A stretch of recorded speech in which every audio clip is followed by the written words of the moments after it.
بسم اللہ الرحمن الرحیم۔ السلام علیکم ناظرین، میں ہوں جی ایم جمالی اور آپ دیکھ رہے ہیں ڈیجیٹل کے سب سے بڑے چینل نیوز پاکستان کا پروگرام اے ٹو زی۔ ناظرین، ہمیں یہ بات بہت افسوس کے ساتھ کہنی پڑ رہی ہے کہ پاکستان ایک ایسا ملک بن چکا ہے کہ جہاں ہر شعبے کے لوگ ایک دوسرے کے خلاف مورچہ زن ہیں۔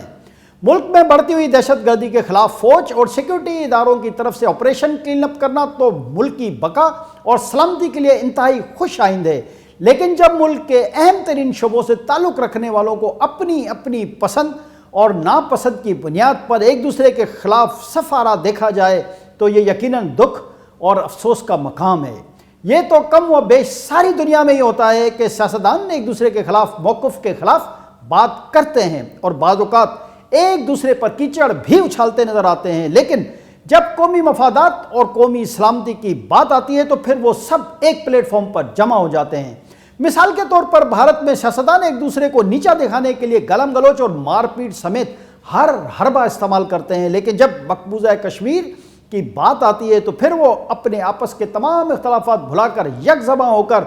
اپنی جبر و ستم کی داستانوں، غلط کاریوں اور ریاستی جبر کی کہانیاں چھپانے کی کوشش کرتے ہیں اور مقبوضہ کشمیر پر اپنے موقف کو درست ثابت کرنے کے لیے عالمی سطح پر سر دھڑ کی بازی لگا دیتے ہیں۔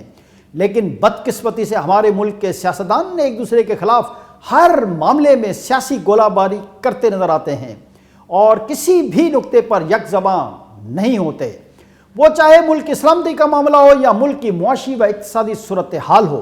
یا پھر وہ کشمیر ہی کا معاملہ کیوں نہ ہو۔ ہمارے سیاستدان ہمیشہ ایک دوسرے کی ٹانگیں ہی کھینچنے کی کوششوں میں مصروف رہتے ہیں۔ سب جانتے ہیں کہ ملک اس وقت بدترین معاشی بحران سے گزر رہا ہے، جس کی وجہ سے ملک کسی بھی وقت ڈیفالٹ کر سکتا ہے اور اس کی بنیادی وجہ ملک میں سیاسی عدم استحکام ہے، اور سیاسی عدم استحکام بڑھانے میں پی ٹی آئی اور عمران خان نے جتنا حصہ ڈالا ہے اس کی ماضی میں کوئی دوسری مثال نہیں ملتی۔ جی ناظرین، تو ہم بات کر رہے تھے مورچہ زن ہونے کی۔ یہ ہماری بدبختی ہے کہ ہمارے ملک کے سیاستدان ہی ایک دوسرے کے خلاف صف آرا اور مورچہ زن نہیں ہیں، بلکہ ہمارے ملک میں میڈیا بھی ایک دوسرے کے خلاف مورچہ زن ہے۔ کوئی میڈیا گروپ کسی کو تحفظ فراہم کر رہا ہے تو کوئی میڈیا گروپ کسی پارٹی کا ماؤتھ پیس بنا ہوا ہے، کوئی صحافی کسی سیاسی جماعت کی ترجمانی کر رہا ہے تو کوئی صحافی کسی پارٹی کے موقف کو درست ثابت کرنے کی کوششوں میں لگا ہوا ہے۔ اس کے علاوہ کوئی وکیل کسی کو قانونی تحفظ فراہم کرنے پر تلا ہوا ہے تو کوئی وکیل کسی پارٹی کا بریف ہولڈ کیے ہوئے ہے۔ لیکن بات یہاں پر ختم نہیں ہوتی۔ اب تو ہمارے ملک میں سپریم کورٹ آف پاکستان میں بھی ایک واضح تقسیم نظر آ رہی ہے اور بدقسمتی سے ہمارے ملک کی اعلیٰ ترین عدالت کے جج بھی ایک دوسرے کے خلاف مورچہ زن نظر آ رہے ہیں۔ سپریم کورٹ میں واضح تقسیم کے اشارے تو مل رہے تھے، لیکن اب supreme court practice and procedure bill کے خلاف چیف جسٹس عمر عطا بندیال کی طرف سے گزشتہ روز جو 8 رکنی بینچ قائم کیا گیا، اسے دیکھ کر یہ بالکل واضح ہو گیا ہے کہ جسٹس عمر عطا بندیال نے اپنی مرضی اور اپنے ہم خیال ججوں کو بینچ کا حصہ بنایا ہے اور مخالفانہ رائے رکھنے والے ججوں کو بینچ سے ہی دور رکھا ہے۔ اس صورتحال میں ایسا تاثر ملتا ہے کہ جسٹس عمر عطا بندیال نے سینئر اور جونیئر کے فرق کو بھی ختم کر دیا اور بینچ میں سینئر ترین ججوں کو چھوڑ کر جونیئر ترین ججوں کو بٹھایا گیا ہے، بلکہ انہوں نے اس بینچ میں 2 ایسے ججوں کو بھی بٹھایا ہے کہ جن پر حکومت اور وکلا برادری کے نہ صرف بہت سارے اعتراضات اور تحفظات موجود ہیں، بلکہ ان میں سے ایک جج کے خلاف سپریم جوڈیشل کونسل میں ریفرنس بھی دائر کر دیا گیا ہے۔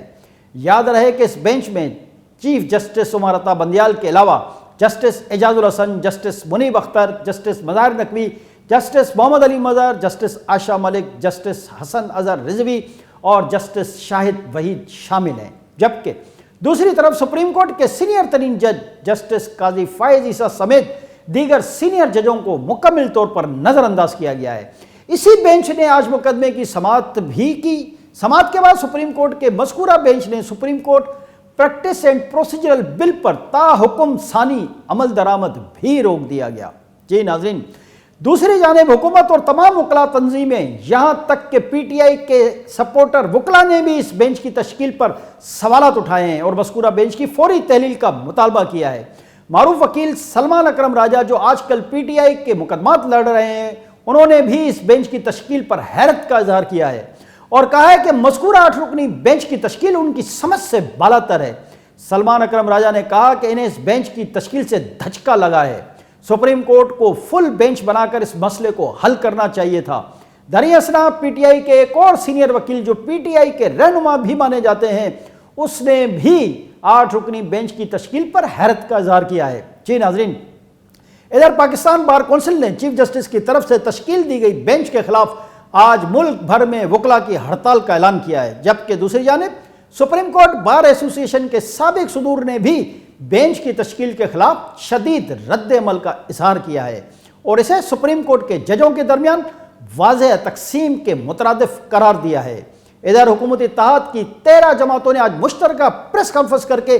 بینچ کو فوری طور پر تحلیل کرنے اور فل کورٹ بینچ بنانے کا مطالبہ کیا ہے۔ پریس کانفرنس کرتے ہوئے وفاقی وزیر قانون اعظم نذیر تارڑ نے کہا کہ بل ابھی بنا ہی نہیں اور 8 رکنی بینچ بنا دیا گیا ہے۔ اعظم نذیر تارڑ نے کہا کہ تمام جماعتوں نے مطالبہ کیا ہے کہ فل کورٹ بنایا جائے، عجلت میں درخواست دائر ہوئی اور بینچ بنا دیا گیا۔ انہوں نے کہا کہ یہ پارلیمنٹ کے قانون سازی کے اختیار میں اداروں کی مداخلت ہے۔ کیا وجہ ہے بلوچستان اور خیبر پختونخوا کے ججز کو بینچ میں موقع ہی نہیں دیا گیا؟ اعظم نذیر تارڑ نے کہا کہ عوام کے حق پر سمجھوتا نہیں ہونے دیں گے، کسی کو اختیار نہیں دیا جا سکتا کہ وہ پارلیمان کو قانون سازی سے روکے۔ وزیر قانون نے کہا کہ سلیکٹو بینچ میں سینئرٹی کے تمام اصولوں کو نظر انداز کر دیا گیا ہے اور پک اینڈ چوز کے ذریعے 8 رکنی بینچ بنایا گیا ہے۔ انہوں نے کہا کہ سپریم کورٹ میں تقسیم کا تاثر کھل کر سامنے آ گیا، توقع ہے کہ آج بینچ تحلیل کر دیا جائے گا۔ اعظم نذیر تارڑ نے کہا کہ قانون بن جائے تو عدالت اس کا جائزہ لے سکتی ہے، عدالتی صلاحیتی بل پر کیس کا نہ وقت درست ہے نہ کیس چلایا جا سکتا ہے۔ واضح رہے کہ تمام تر اعتراضات کے باوجود آج اسی بینچ نے کیس کی سماعت کی ہے۔ جی ناظرین، مشترکہ پریس کانفرنس کے دوران اتحادی حکومت میں شامل پیپلز پارٹی کے رہنما قمر زمان کائرہ نے کہا کہ بل ابھی پارلیمنٹ کے پاس ہے اور سپریم کورٹ نے ٹیک اپ کر لیا۔ قمر زمان کائرہ نے کہا کہ اب پارلیمنٹ کو اپنے اختیار سے روکنا چاہتے ہیں۔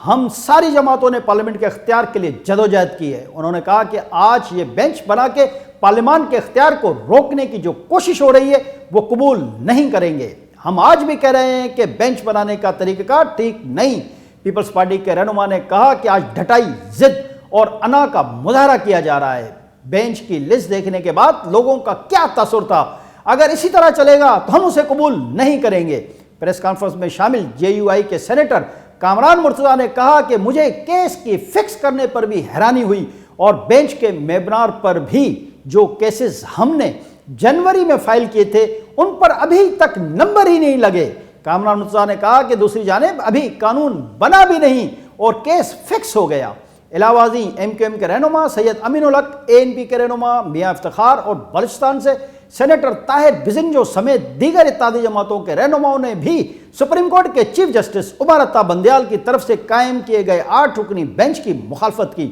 اس کی فوری طور پر تحلیل کا مطالبہ کرتے ہوئے اس معاملے پر فل کورٹ بینچ بنانے کا مطالبہ کیا۔ اس کا فیصلہ سب کے لیے قابل قبول ہوگا۔ جی ناظرین، ملک کی اہم ترین سیاسی جماعتوں، حکومت اور اہم ترین وکلاء تنظیموں اور خود پی ٹی آئی کے مقدمات لڑنے والے معروف وکلاء کی طرف سے فل کورٹ بینچ بنانے کی تشکیل کے مطالبے کے باوجود یہ بات سمجھ سے بالاتر ہے کہ chief justice Umar Ata Bandial full court بنانے سے کیوں کترا رہے ہیں،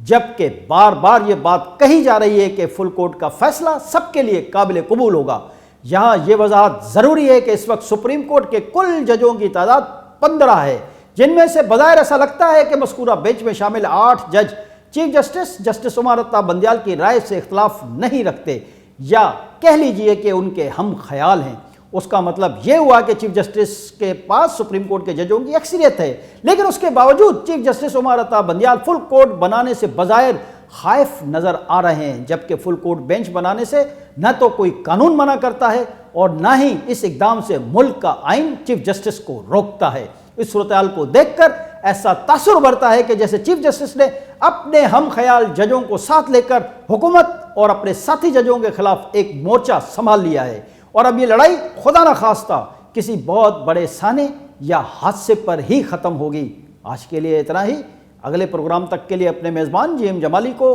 اجازت دیجیے۔ اللہ حافظ۔